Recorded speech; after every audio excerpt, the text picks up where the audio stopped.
Today we're going to look at the course curriculum for the front-end web developer roadmap. I've looked at over 50 job postings and I've compiled a 65 video, 13-week course, which is roughly about 3 months. I'll have a link in the description that will lead you to the GitHub Repository, and that GitHub Repository will guide you to what videos you should be watching in what order. It will have links to any homework assignments, to any terms that we'll be talking about, but make sure to check out the description for that link. And so let's talk about what this 3-month course is. In your very first week, we give an introduction to web development, and we also make sure that we have the equipment and your software installed to be sure that you are successful on your journey to becoming a web developer. We also talk about navigating the command line, but we also talk about Git versus GitHub, and we actually create your GitHub profile. So we don't really do anything too crazy in the first week, but it's kind of essential that we get you up and running with the right foundation. So in week 2, we make sure that you have an understanding of the fundamentals for Git and that you also have an understanding of version control. We go over things like the Git workflow. We talk about the commands that you should be using. And we also talk about how the differences between forking and cloning, as well as any strategies to resolve any emerging conflicts. So in week 2, we actually use our terminal to start using Git.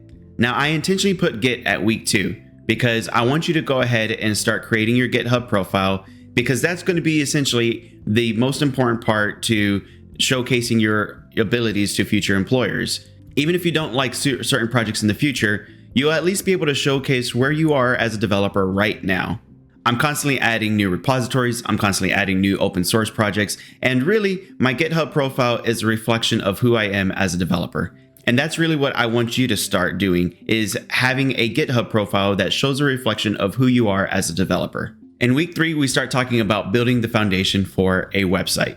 And so there, we're going to start using HTML. We're going to start adding images. We're going to start adding text. We're going to really start building the skeletal structure of what an HTML document consists.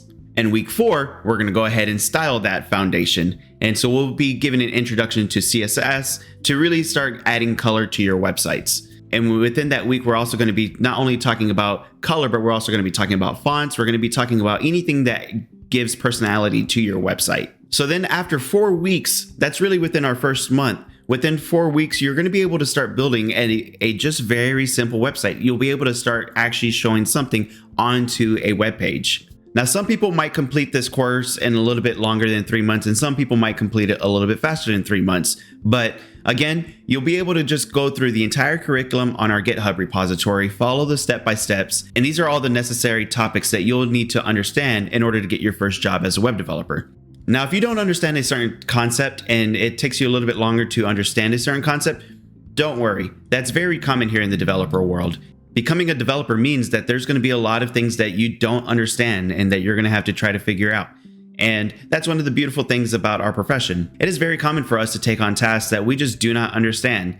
But that's why having a solid understanding of the fundamentals is so important, because then we'll be able to take on tasks that we have never done before and know how to do these tasks because we have a solid understanding of what programming is. So then in our 5th week, we're going to be talking about creating layouts for our websites. And so we're also going to go over debugging CSS. We're going to be talking about using dev tools to help us in our debugging.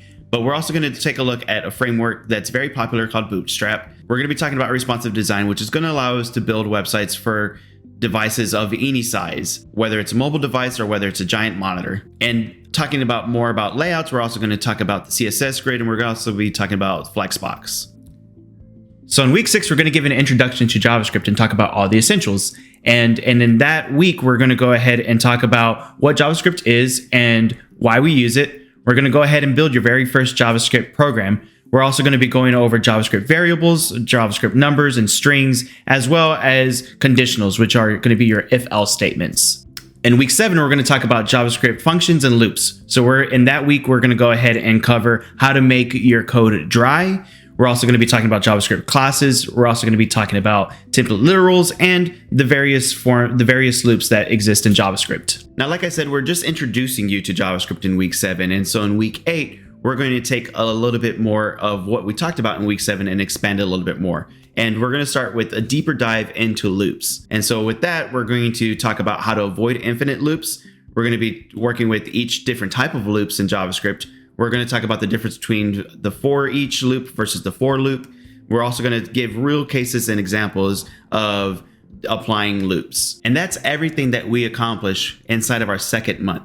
And so then you'll really be able to start seeing the road to becoming a programmer. After our second month, you'll be amazed on what you'll be able to already start creating. JavaScript is going to be the topic that we talk about the most, but it's also going to be the most complicated of the topics. So in month 3, we're going to finalize what we need to know for JavaScript. And we're also going to deploy our websites and we're going to optimize our websites. So in week 9, we're going to work with arrays and objects, and we're going to talk about the difference between single dimension arrays and multi-dimensional arrays. We're going to be actually working with data and how to loop through data, how to call data.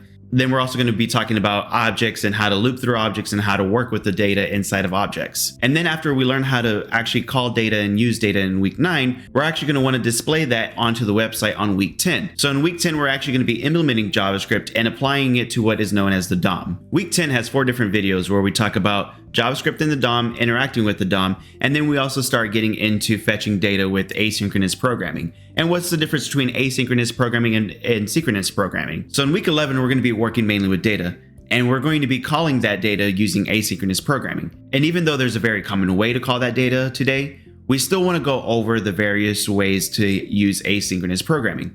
And so we're going to be talking about callback functions, we're going to be talking about promises, and how to work with promises inside of JavaScript. Now, after we learn about asynchronous programming, in week 12, we're actually going to be working with fetching that data.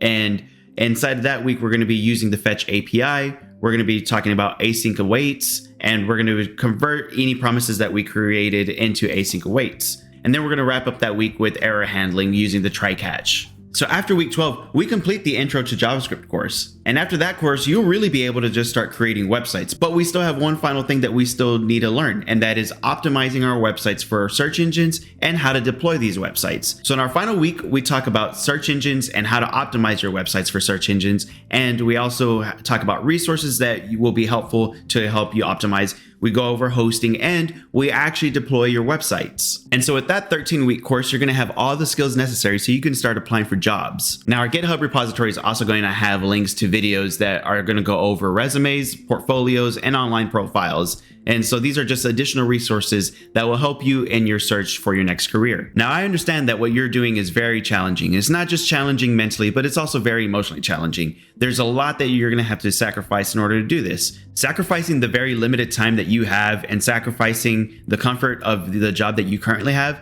is very emotionally draining, and I get that. But if you really want to become a web developer and you stick to this course, then you will have all the skills necessary so you can find your next job.